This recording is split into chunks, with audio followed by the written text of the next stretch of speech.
हाँ जी, नमस्कार, सुस्वागतम आप सभी का मेरे इस YouTube चैनल पर। आज हम कक्षा 11th और 12th के एक टॉपिक सदिशों का घटकों में वियोजन सीखेंगे और हम देखेंगे कि घटकों का सदिश को किस प्रकार से घटकों में वियोजित करते हैं और एग्ज़ाम की दृष्टि से हम सीधा भी इसको याद रख सकते हैं।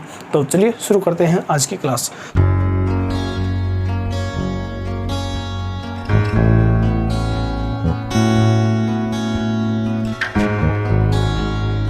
देखिए, सबसे पहले हम बात करते हैं सदिश की।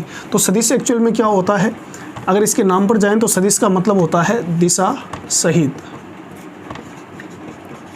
क्या होता है? दिशा सहित। यानी फिजिक्स में क्या होता है कि भौतिक राशियां जो है उनको मोटे तौर पर दो भागों में बांटा गया है। एक तो होता है अदिश। अदिश का मतलब होता है दिशा रहित, यानी ऐसी भौतिक राशियां जिनको व्यक्त करने के लिए केवल परिमाण की आवश्यकता हो, और कुछ भौतिक राशियां ऐसी होती है जिनको व्यक्त करने के लिए दिशा और परिमाण दोनों की आवश्यकता हो, उन्हें हम क्या कहते हैं? सदिश राशि कहते हैं। ठीक है, तो अब सदिश के लिए इसका मतलब यह है कि परिमाण तो आवश्यक होता ही है, उसके साथ हमें दिशा का भी ध्यान रखना होता है। तो अगर मान लीजिए अपने पास कोई 2 डायमेंशनल ये दे रखा है, ठीक है, ये अपना y एक्सिस है और ये x एक्सिस है, और ये कैसा डायग्राम हो गया? ये 2D है, 2 डायमेंशनल यानी द्विविमीय। अब मान लीजिए कि कोई सदिश A है और ये सदिश A जो है वो इस x एक्सिस के साथ थीटा एंगल बना रहा है। तो डायग्राम में आप ये ज़रूर ध्यान रखें कि थीटा किसके साथ बन रहा है, ठीक है ना। कई बार विद्यार्थी जो वो रट लेते हैं और थीटा एंगल उनको पता ही नहीं रहता कि भाई कहाँ है। तो हम देखेंगे कि सदिश A का x एक्सिस की दिशा में और y एक्सिस की दिशा में घटक क्या होगा। तो देखिए, ये सदिश A, वेक्टर A जो है वो x एक्सिस के साथ थीटा एंगल बना रहा है। अब हम घटक ज्ञात करेंगे और घटक ज्ञात करने के लिए हम क्या करेंगे, यहाँ से आप लंब डाल दें इस पर। तो ये तो हो गया O बिंदु, इसको आप M मान लें और इस तरफ भी एक लंब डाल दें। ये क्या है? N बिंदु है। तो एक्चुअल में घटक का मतलब क्या है कि इस सदिश A का x एक्सिस की दिशा में घटक कौन सा है, वो मान लीजिए AX है, और इस दिशा में घटक क्या हो जाएगा? AY। हमें वैल्यू ज्ञात करनी है।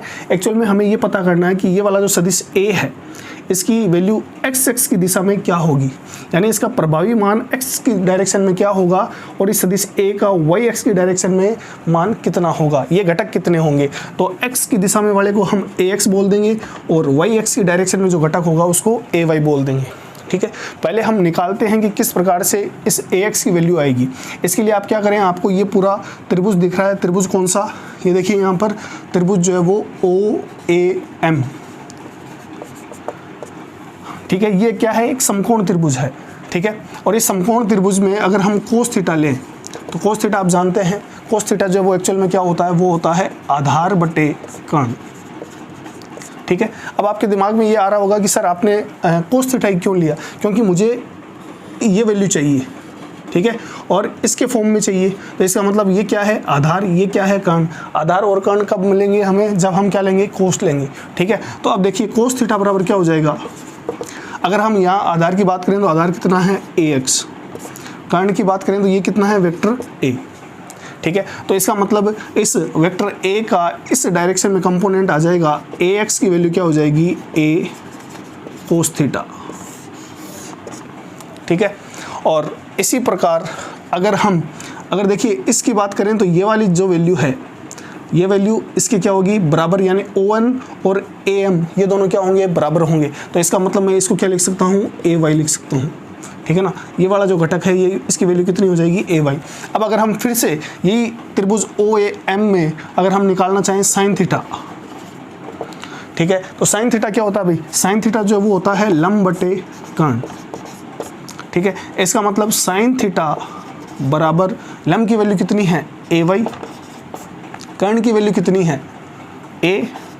तो इसका मतलब हमारे पास AY की वैल्यू आ जाएगी और वो कितना हो जाएगा? A sine theta. तो इस प्रकार हम देखेंगे कि अगर कोई वेक्टर A क्षैतिज के साथ थीटा एंगल पर है तो उसका जो AX कंपोनेंट होगा वो होगा A कोस थीटा, और जो AY कंपोनेंट होगा यानी Y डायरेक्शन में घटक जो होगा वो होगा A साइन थीटा।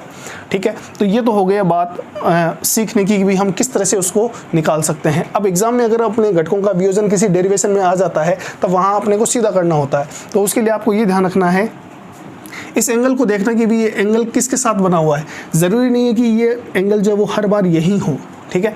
तो आपको ये याद रखना है कि ये वाला घटक सदिश ए जिसके साथ कोण बनाता है, जिस भुजा के साथ या जिस डायरेक्शन के साथ थीटा कोण बनाता है, उस डायरेक्शन में हमेशा कोस थीटा घटक आएगा और उसके दूसरे वाले डायरेक्शन में हमेशा साइन थीटा घटक आएगा, ठीक है ना। तो इसको आप ऐसे याद रख सकते हैं, इस सदिश ए का एक्स दिशा में घटक जो होगा वो होगा ए कोस थीटा और ये वाला घटक कितना हो जाएगा ए साइन थीटा। अब मान लीजिए, अब अगर सिचुएशन चेंज हो जाए, ठीक है, और चेंज होकर मान लीजिए मैं यहाँ बना देता हूँ, ज़रूरी नहीं है, हमें रटना नहीं है, ठीक है ना। ये बिल्कुल भी रटना नहीं है कि हर बार जो घटक है ये कोस थीटा ही होगा, ऐसा नहीं है।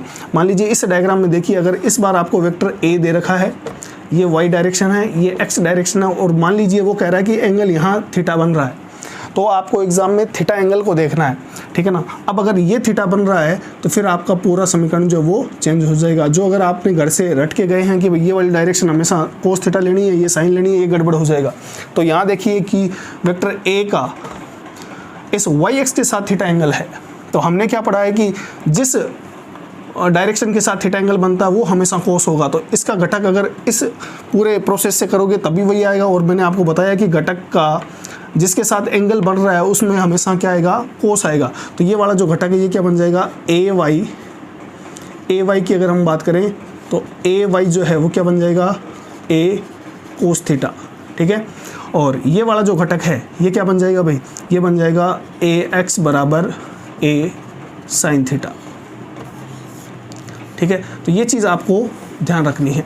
तो इस घटकों के वियोजन में हमेशा ध्यान रखना है कि एंगल किसके साथ बन रहा है, जिस डायरेक्शन के साथ या जिस भुजा के साथ एंगल बनेगा वो हमेशा कोस वाला घटक होगा और उसके जो लंबवत घटक है वो हमेशा साइन वाला घटक होगा। तो यहाँ देखिए ये थीटा एंगल है, इसलिए थीटा एंगल जो वो एक्स एक्सिस के साथ बन रहा है, इसलिए ए एक्स की वैल्यू हमारे पास आई, ए एक्स की वैल्यू आई थी अपने पास ए कोस थीटा। इसी प्रकार इस ए वाई की वैल्यू आई थी ए साइन थीटा। अब बच्चे क्या करते हैं, रट लेते हैं कि भाई ये हमेशा कोस लेना है, ऐसा नहीं है, क्योंकि यहाँ एंगल थीटा था इसलिए हमने एक कोस थीटा लिया है।